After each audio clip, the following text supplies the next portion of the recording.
Education से जुड़ पाए। मेन तराजू ये तराजू तय करेगा जब आप यूजीसी यूनिवर्सिटी से जुड़ जाएंगे। यूनिवर्सिटी से अगर आप जुड़ जाएंगे तो यूनिवर्सिटी में जुड़ते ही एक बार, जैसे आप किसी ग्राफ में बढ़ता देखते, ऐसे ऐसे टीवीओ पे देखते होंगे कि भैया ये बढ़ता हुआ ग्राफ है। ये ग्राफ भारत का तय तब होगा जब आप यूनिवर्सिटी ग्रांट कमीशन से आप किसी भी कोर्स में जुड़ जाएं, चाहे वो टेक्निकल, चाहे वो पैरामेडिकल, चाहे वो मैनेजमेंट, चाहे वो मेडिकल, चाहे वो आईए, BA, BSc chemistry honours, history honours, geography honours, आप जिससे भी जुड़ जाएं। तो इसमें क्या तराजू कहता है, आप जान के ताज्जुब करेंगे कि पूरे हिंदुस्तान में सभी धर्म मिलकर, हिंदू, मुसलमान, सिख, ईसाई सभी मिलकर सिर्फ 30% लोग ही पढ़ पा रहे हैं और 70% लोग नहीं पढ़ पा रहे। ये डेटा हमारा नहीं, और इसके आगे का डेटा ये है जिसके लिए ये बैठक हो रही है कि एक दर्द पूरे हिंदुस्तान का ये है कि कोई अगर ये कहे कि हेलो देशवासियों सुनो, हम तुम्हारे 70% नस्लों को पढ़ाने में कामयाब हो गए तो आप तालियां बजाएंगे। लेकिन अगर कोई ये कहे कि हेलो देशवासियों सुनो, हम 70% नस्लों को पढ़ाई से रोकने में सफल हो गए, तो आप कैसा महसूस करें? इसका मतलब दर्द है इसमें। तो 70% लोग पढ़ ही नहीं रहे हैं किसी कारण से, चाहे वो हिंदू हो, चाहे मुसलमान हो, चाहे सिख हो, चाहे ईसाई हो, यानी हर 100 में से सिर्फ 30 लोग पढ़ रहे हैं और फिर बाकी लोग पढ़ नहीं पा रहे। तो ऐसा कारण क्या है? तो आप ताज्जुब करेंगे अगला लाइन जान करके कि इसमें भी एक अमीर पढ़ाई है और इसमें भी एक गरीब पढ़ाई है। इस पढ़ाई को पहले मिटा दीजिए, इस पढ़ाई को हम मिटा दें, ये पढ़ाई को मिटा दें, इसको भूल जाइए। कितने लोग इस पर काम कर रहे हैं, बहुत बड़ी विषय है, छोड़ दीजिए। अब आइए कि इसमें भी दो तरह के पढ़ाई के सिस्टम, एक अमीरों की पढ़ाई, एक गरीबों की पढ़ाई। एक झोला छाप की पढ़ाई, झोला छाप पढ़ाई किसे, जिसे पढ़ने के बाद झोला ढोते रहिए, और एक वो पढ़ाई जिसमें पढ़ने के बाद रोजगार से जुड़ जाएंगे आप। ये क्या है भाई? हायर एजुकेशन में, यूनिवर्सिटी में, यूजीसी 1956 में दो तरह की पढ़ाई, पहली पढ़ाई, दूसरी पढ़ाई। एक पढ़ाई झोला छाप पढ़ाई, दूसरी पढ़ाई जिस पढ़ाई को करने के बाद जॉब वाली पढ़ाई, नौकरी मांगने वाली पढ़ाई, नौकरी के लायक बनी हुई पढ़ाई। और वो पढ़ाई कौन सी है? वो पढ़ाई है technical degree, paramedic degree, management degree और मेडिकल डिग्री। ये वो पढ़ाई है जो अमीरों के मांग का सिंदूर है भारत। ये सबके नसीब की चीज नहीं है। और ये जो पढ़ाई है, ये घर बैठे झोला छाप पढ़ाई जो है, इसमें 1% लोग सच्चे हो सकते हैं, पर 99% लोग फ्रॉड हैं इसमें। 1% सच्चे इसलिए कह रहा हूं ताकि कोई इसमें से हमको उठकर जूता फेंक कर ना मारे।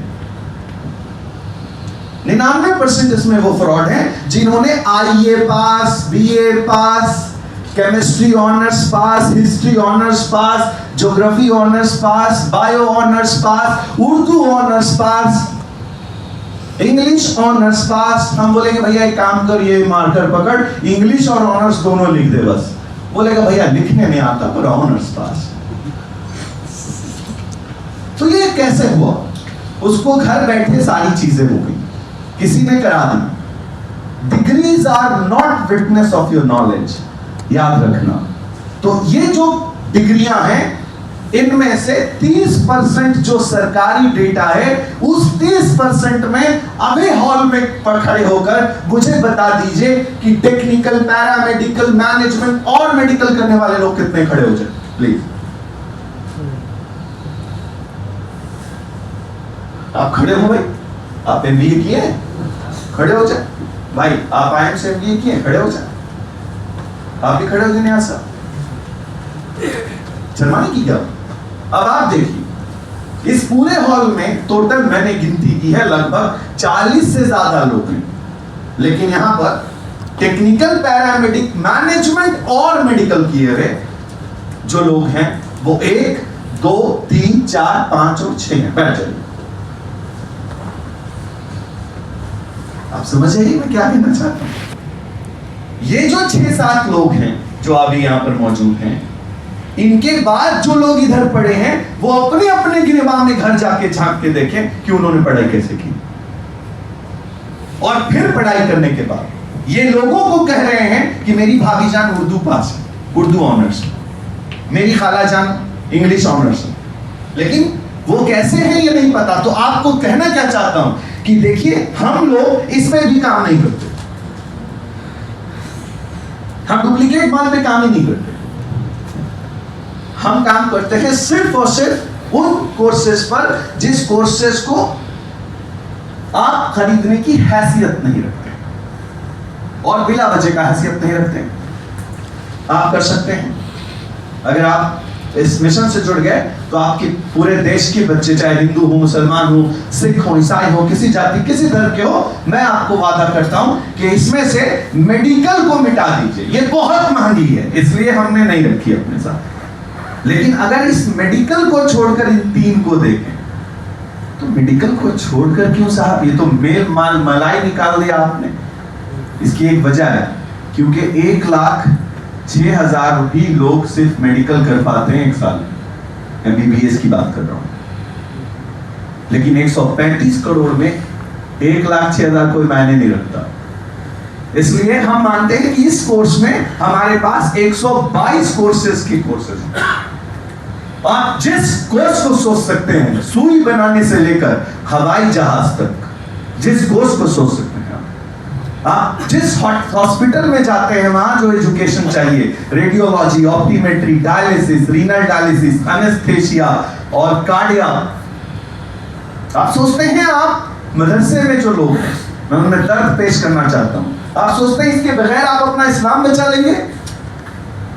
कब ही नहीं बचा पाएंगे आप। मैं आपको दिखाता हूं एक एग्जांपल से आपके रोंगटे सिहर जाएंगे। आपको पता है, अगर आपकी पत्नी को सीने में दर्द हो गया, या आप अपने खानदान की किसी बच्ची को प्रेग्नेंट पाते हैं, ऐसे हालात में 2 हालात बता रहा हूं, एक मेजर और एक साधारण। अगर मान लीजिए किसी को सिर्फ सीने में दर्द हो गया, अभी हार्ट अटैक नहीं हुआ, तो कार्डियक के लिए जब वो जाती है तो शायद आप लोगों को पता नहीं क्या होता है वहां। उसके जिस्म पर कई जगहों पर ECG करने के लिए चीजें चिपकाई जाती है गम के साथ, और जिस्म में पर्दा नहीं होगा, तो कपड़े के ऊपर वो नहीं सटेगा, जिस्म पे डायरेक्ट सटेगा। तो मैं उन हर हाफिज कुरान से, आलिमों से, फाजिलों से पूछ रहा हूं कि आपने गोश्त खाई, चर्बी खाया, कबाब खाई, टिक्की खाई, बिरयानी खाई, कोई ब्लॉकेज रहा, घर में सीने में दर्द हुआ, औरत को हुआ, आपने उसके सारे कपड़े उतरवा के और ECG करवा लिया। और किया किसमें? मोहम्मद अली साहब ने। बहुत रहम निकला आपका, बहुत रहम दिल है, तो मोहम्मद अली साहब से करा लिया। नहीं तो रोहन भाई ने किया, कोई तो करेगा। तो जो जिस्म के सिर्फ चेहरे छुपा रहा था, वो हर शर्मगाह दिखा रहा है। तब कहां गया पर्दा आपका? आपने कार्डियक के रेडियोग्राफी, इमेजिंग टेक्नोलॉजी या रेस्पिरेटरी के लिए क्या तैयारी की? आपकी तैयारी के नाम के ऊपर क्या बयान हुआ है? आपने मस्जिदों में कितने बयान देखे हैं इस वक्त? आप डबलर को नहीं समझते। बच्चा पेट में है तो उसको दिखाया जाता है कि 2 आंख वाला बच्चा है, 1 आंख वाला बच्चा है, या 2 पैर वाला बच्चा है, या 1 पैर वाला बच्चा है। आप लाइव देख सकते हैं बच्चे को डबलर के अंदर, पेट के अंदर से बच्चा दिख रहा। आप अब तक अपनी बीवियों के चेहरे छुपा रहे थे, जब डबलर होगा तो शर्मगाहें खोलकर होगा। और वो करने के लिए क्या आपने अपनी कोई रेडियोलॉजी बेटियां पैदा की हैं?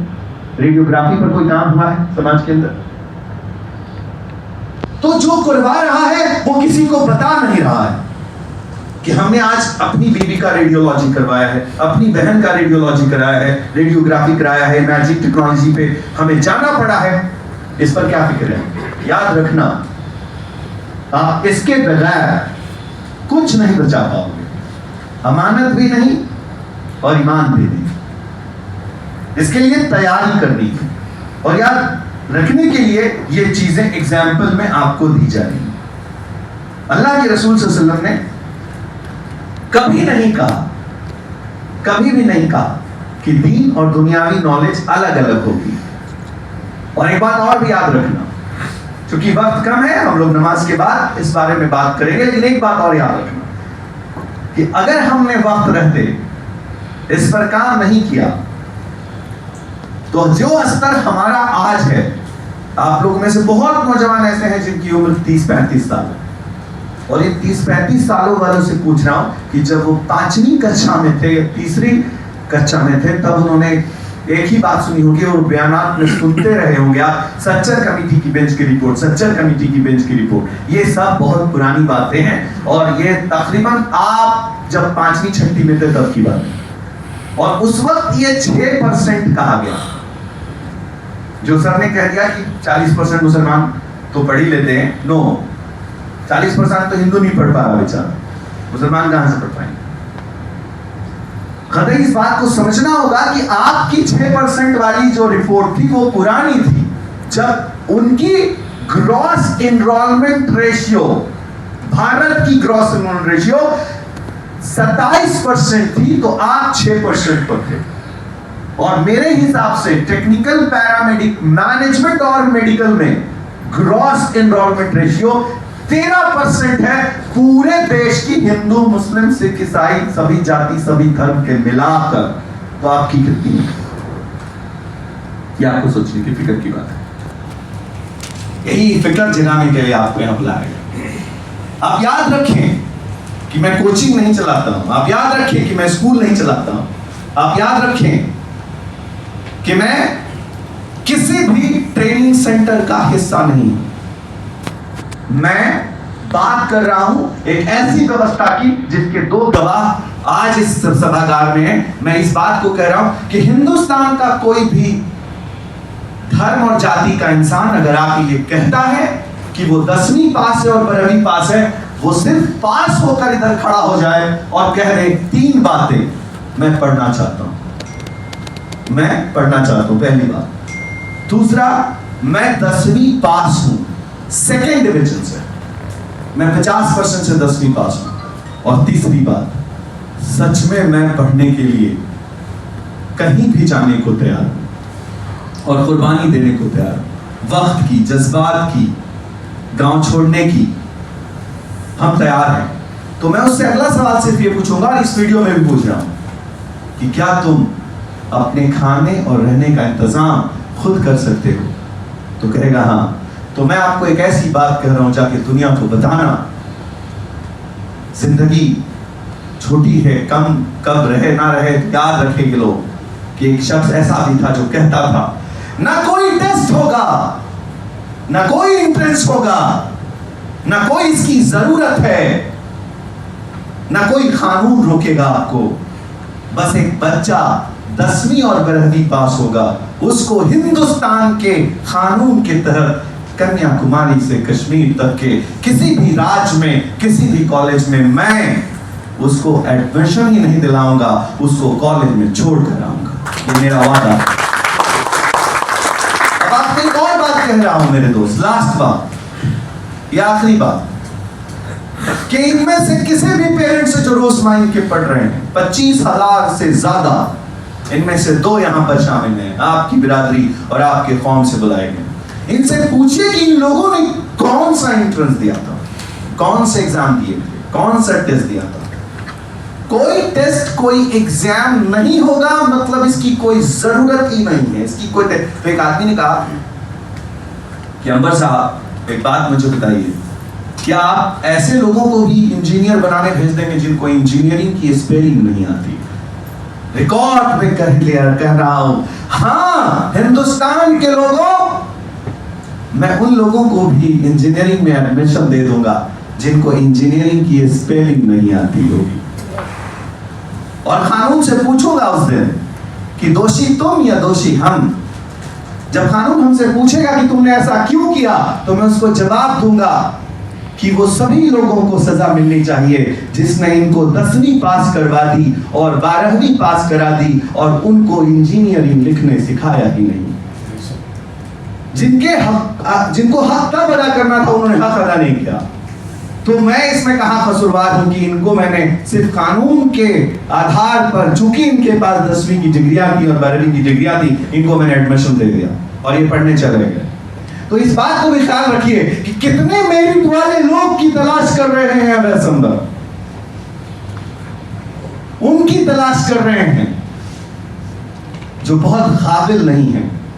हम उनकी तलाश कर रहे हैं जो बहुत जज्बात के साथ पढ़ना चाहते हैं, बहुत ख्वाहिश के साथ पढ़ना चाहते हैं। हम उनकी तलाश कर रहे हैं। हम कोई टेस्ट वाले लोग नहीं है, हम कोई इंट्रेंस वाले लोग नहीं। हम आप सभी से अपील कर रहे हैं, आइए सब मिलकर हम लोग काम कोचिंग नहीं खोलने की बात कर रहे हैं, तैयारी खोलने की बात नहीं कर रहे हैं। अरे भैया, ये सारी बातें बड़ी बड़ी लोगों के लिए कही जा रही है। मैं बोल रहा हूं कि सिर्फ फौखानिया किया हुआ बच्चा हमको दे दीजिए, हम दिखा देंगे इंजीनियर बन के उसको। वो कौन लोग कहते हैं कि वो काबिल हैं, जो काबिलों को पढ़ा रहे हैं? वो कौन लोग हैं जो कहते हैं कि तैराक को तैरना सिखाएंगे? स्विमिंग पूल इसलिए नहीं बनाया जाता है कि तैरने वाला उसमें तैरे, बल्कि स्विमिंग पूल इसलिए बनाया जाता है कि जिसको तैरना नहीं आता है उसको तैरना सिखाया जाए, फिर उसको नदियों में कूदने का याद बनाया जाए। तो हम उनको नहीं ढूंढ रहे मेरे भाई, जो काबिल हैं, जो बहुत तेज हैं, जो बहुत अच्छी अंग्रेजी जानते हैं, बहुत अच्छी फिजिक्स जानते हैं, बहुत अच्छी केमिस्ट्री जानते हैं।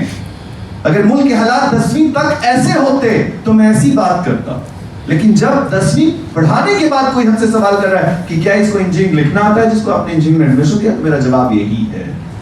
तो मैं आपसे कह रहा हूं कि बहुत तेज लोगों को तलाश नहीं रहा। फौखानिया वाला इंसान जिसको अंग्रेजी में कुछ कमजोरियां भी हैं, उसको भी इंजीनियर बनाने के लिए दावत का काम चलना चाहिए, नहीं का चलना चाहिए? बताइए, चलना चाहिए नहीं चलना चाहिए?